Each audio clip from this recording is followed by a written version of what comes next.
ছিলেন এবং আমরা তখন সেনাপ্রধানের কণ্ঠে যেটা বোঝার চেষ্টা করেছি যে তিনি তখন অত্যন্ত গুরুত্ব দিয়েও আপনার কথা একাধিকবার বলেছেন।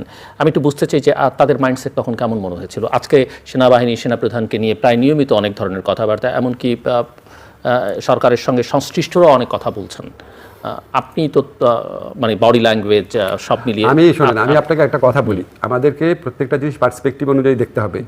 আমাদের যে সেনাপ্রধান আছে ওনার একটা ঐতিহাসিক রোল ছিল এই গণ অভ্যুত্থানের পক্ষে, এটা কারো তুচ্ছতাচ্ছিল্য করা উচিত না। উনি কিন্তু করা হচ্ছে তো না, হচ্ছে, আমি উচিত না বলছি, হচ্ছে তারা, এটা তো ভাই সব জায়গায় তো মবক্রাসি চলতেছে। এখন আপনার এটা বুঝতে হবে যে উনি শেখ হাসিনার নিয়োজিত সেনাপ্রধান ছিলেন, উনি শেখ হাসিনার আত্মীয় ছিলেন। উনি এরকম একটা সময়, এখন আপনার মানুষের অবদানকে ছোট করার জন্য নানান কথা বলা হয়, আপনার ক্ষেত্রে হয়, আমার ক্ষেত্রে হয়, যে যারে বলতেছে সবাই সবার গালি দিচ্ছে, সবাই সবাইকে দোষ দিচ্ছে। ইউনূস স্যারের অবদান ছোট করছে না, উনি কি করেছে জুলাই গোপন অভ্যুত্থান এসব প্রশ্ন তোলা হয় না, আপনার প্রশ্ন তোলা হয় না, আমার প্রশ্ন তোলা হয় না, আপনি নাকি ভারতের দালাল, আমি ভারতের দালাল, সবই তো বলা হচ্ছে। এই যে সামগ্রিক আক্রমণ প্রক্রিয়া, এই আক্রমণটা সম্ভবত উনার ক্ষেত্রে আসতো না, যেহেতু উনি একটুখানি ওপেন আপ করেছে, কিছু কিছু ব্যাপারে কথা বলা শুরু করেছে, নাহলে এই সুযোগটা থাকতো না।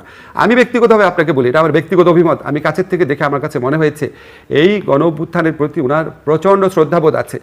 ওনার সাথে যখন আমার কথা হয় উনি বারবার দুইটা কথা বলেন। হ্যাঁ, এখন ধরেন আপনি বলতে পারেন আচ্ছা সেনাপ্রধান এগুলি বলতে পারেন নাকি, ভাই এরকম একটা প্রায় বিপ্লব গণ অভ্যুত্থানের পরে মানুষের আর ডিফাইন্ড রোল থাকে না, অনেকে ডিফাইন তারা তো একার্থে স্টেক হোল্ডার, কারণ তারা যদি সমর্থন না রাখে বা তারা যদি অন্য কোনো ভূমিকা যায় রাখে তো উনারাও তো একদম আনস্টেবল হয়ে যায়। এক্স্যাক্টলি, উনারা যে সেনাবাহিনী যে রোলটা রেখেছে, সেনাপ্রধান যে রোলটা রেখেছে, উনারাও তো গণ অভ্যুত্থানের একটা কম্পোনেন্টে পরিণত হয়েছে দেরিতে হলেও।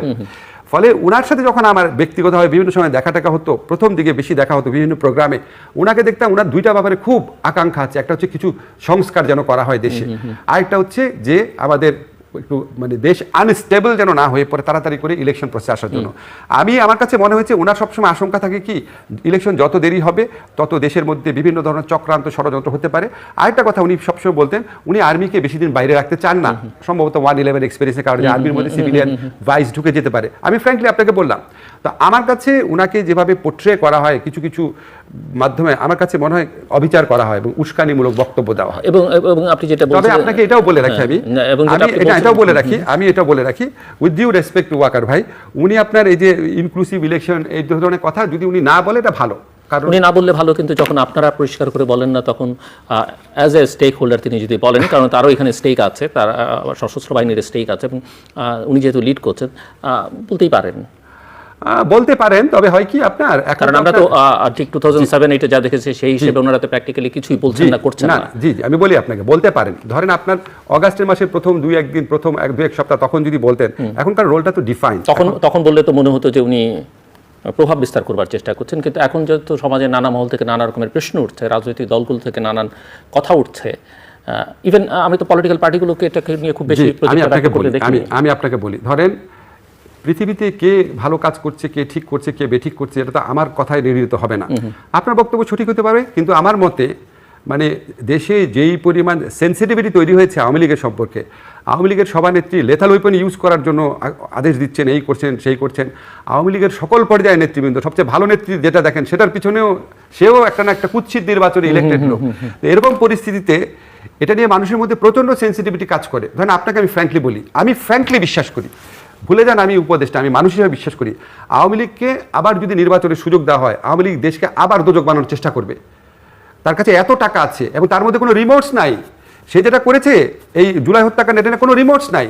তো যার রিমোটস নাই এবং যার কাছে এত টাকা আছে, যার কমপক্ষে 15-20% মানুষ যাদের অন্ধ সাপোর্টার, তারা দেশকে আবার মানে দোদক বানায় ফেলার মতো। কিন্তু সেই সিদ্ধান্ত কে নেবে? না, সেই সিদ্ধান্ত কে নেবে? এটা নেবে পলিটিক্যাল, আমি আপনাকে বলি, সেই সিদ্ধান্ত পলিটিক্যাল পার্টি নেবে, সেই সিদ্ধান্ত বিচারিক প্রক্রিয়া আসতে পারে, সেই সিদ্ধান্ত নির্বাচন কমিশন নিতে পারে। আমি ব্যক্তিগতভাবে মনে করি এই বিষয়টা নিয়ে আর্মি চিফ আপনার যদি কথা না বলেন ভালো হয়, বুঝছেন।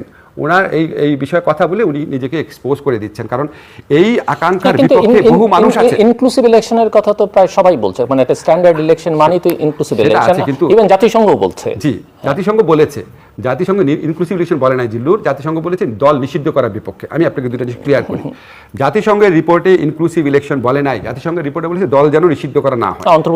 অন্তর্ভুক্তিমূলক ইলেকশন, ইনক্লুসিভ ইলেকশনের কথা বলা মানে ফ্যাক্ট ফাইন্ডিং রিপোর্টে না, অন্য এমনি তো না। আমি ফ্যাক্ট ফাইন্ডিং রিপোর্টে আপনাকে বলি, ফ্যাক্ট ফাইন্ডিং রিপোর্টে উপরে বলছে দলকে নিষিদ্ধ না করার কথা। আমি আপনাকে জিনিসটা বলি, দেখেন আওয়ামী লীগ কিন্তু জামাতের নিবন্ধন বাতিল করেছিল, নির্বাচনে অংশগ্রহণ করতে পারে নাই।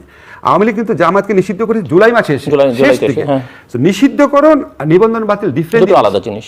অফকোর্স নিষিদ্ধকরণ করা, একটা দলকে নিষিদ্ধ করা উচিত কি উচিত না, এটা নিয়ে সমাজে ভিন্ন মত থাকতে পারে, কিন্তু আওয়ামী লীগকে ঠিক এখনই আবার ইলেকশনে অংশগ্রহণ করতে দেওয়া, ইনক্লুসিভ ইলেকশন, সেটা নিয়ে কিন্তু মানুষের প্রচণ্ড আপত্তি আছে। এখন সমস্যাটা হচ্ছে কি জিল্লুর, ধরেন মেজরিটি মানুষের আপত্তি আছে। এখন আপনি যদি বলেন তাহলে আপনাকে অ্যাকসেপ্ট করে নিতে হবে, এটা বলার কারণে আপনার সমালোচনাও আসবে।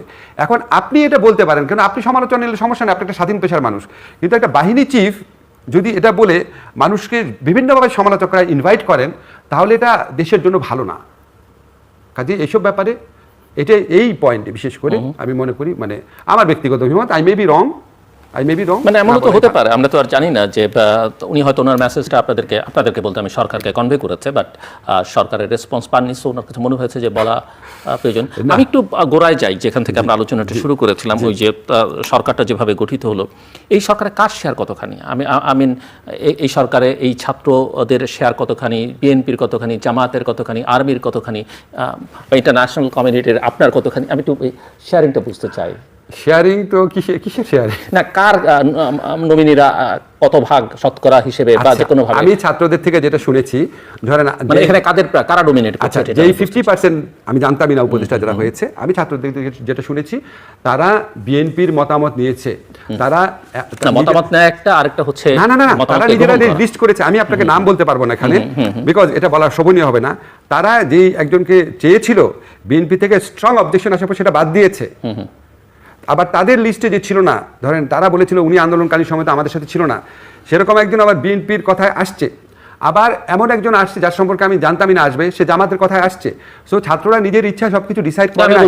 সেজন্য বলছে যে কার প্রাধান্য বেশি এখানে। না, আমি আপনাকে শুধু প্রাধান্য তো আমি বলতে পারবো না আপনাকে, কিন্তু আমি আপনাকে এটা বলতে পারি, ছাত্ররা পলিটিক্যাল পার্টি যারা আছে, আন্দোলনে যারা শক্তি আছে, সবার সাথে হয়তো কথা বলা নাই, যাদের সাথে কথা বলে তারা খুবই মাইন্ড করতে পারে, কিন্তু ওইখানে এত সময়ের সীমাবদ্ধতা ছিল, এত একটা তাড়াহুড়া পরিবেশ ছিল। বাংলাদেশের ইতিহাসে কোনো কেয়ারটেকার গভর্নমেন্ট এভাবে হয় নাই জিল্লুর।